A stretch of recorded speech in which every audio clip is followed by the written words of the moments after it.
Sometimes the most powerful lessons in strategy don't come from a textbook, but from a few ancient words spoken on a battlefield. Today, we're going to unpack a piece of wisdom that reveals the massive difference between just making noise and actually making an impact. So, this is the quote at the heart of it all.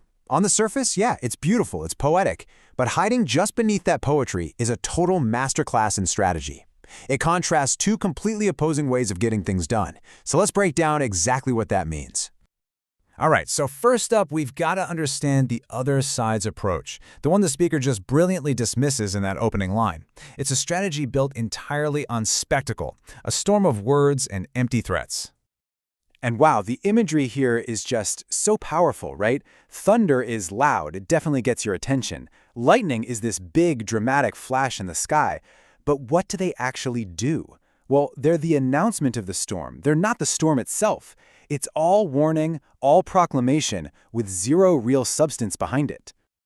And this right here is what perfectly captures the core weakness of their strategy. It's all focused on the appearance of power. They're making these loud threats, these big announcements, these dramatic displays, but there's no real force, no substance behind any of that noise. And the text is super clear about where this leads. The action, all that thunder and lightning, is directly tied to the result, failure. In fact, the original text literally says their actions were accompanied by weakness and failure. So the noise didn't just happen before their defeat, it was a symptom of the very weakness that caused it.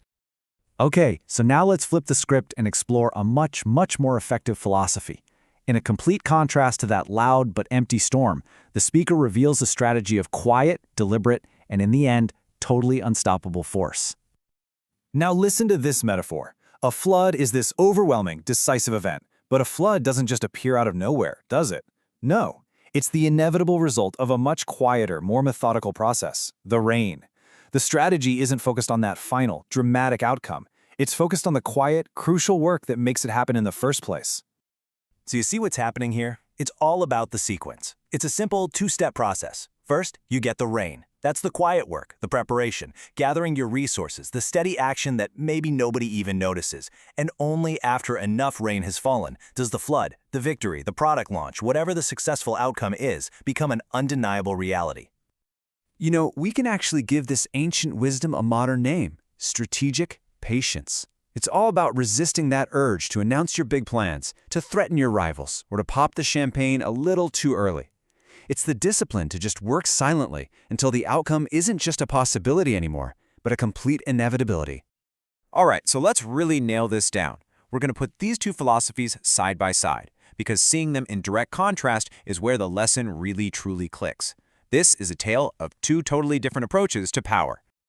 Okay, this table lays it all out for us. You've got the opponent, who's all about loud thunder, versus the speaker, who's about silent rain.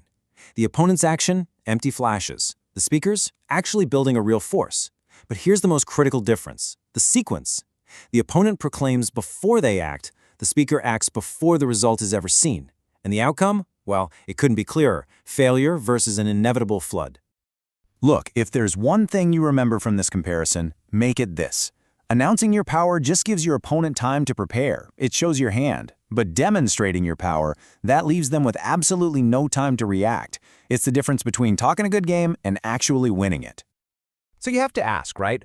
Why are we still talking about a quote from the 7th century? Why does it still hit so hard today? Because this isn't just about ancient battle tactics. This is a universal truth about how things get done and where real power actually comes from. If you wanted to visualize this philosophy, it might look something like this. Success is overwhelmingly built on action. That's the rain. Preparation is that critical groundwork. And proclamation, the thunder, that's the smallest and, honestly, often the least important part of the whole equation. Real power is about substance, not about declarations. All right, this is all fantastic ancient wisdom, but what does it mean for us today? Let's bring this strategy right into our modern lives, into our careers, our personal goals, and how we lead. And that's really the big question, isn't it? In a world that is just full of noise, of social media announcements, and bold proclamations, how do we actually adopt this quiet, deliberate, and way more powerful strategy of making it rain? Well, let me give you a few examples of what this looks like. In business, it means less hype, more execution. Don't be the company that promises a game changer for 2 years straight. Be the one that just drops it on the market, ready to go. In leadership, your success isn't measured by what you say you'll do. It's what your team actually achieves. And for our personal goals, man, this is everything. Don't post about the marathon you're gonna run. Just put in the miles day after day. Because at the end of the day, actions are what build reality. Words are just the commentary. And that brings us right back to where we started, with this incredibly powerful line. It's a timeless reminder to focus on the work, not the talk. To value substance over show. So the next time you set a big goal, just ask yourself, are you making thunder or are you making it rain?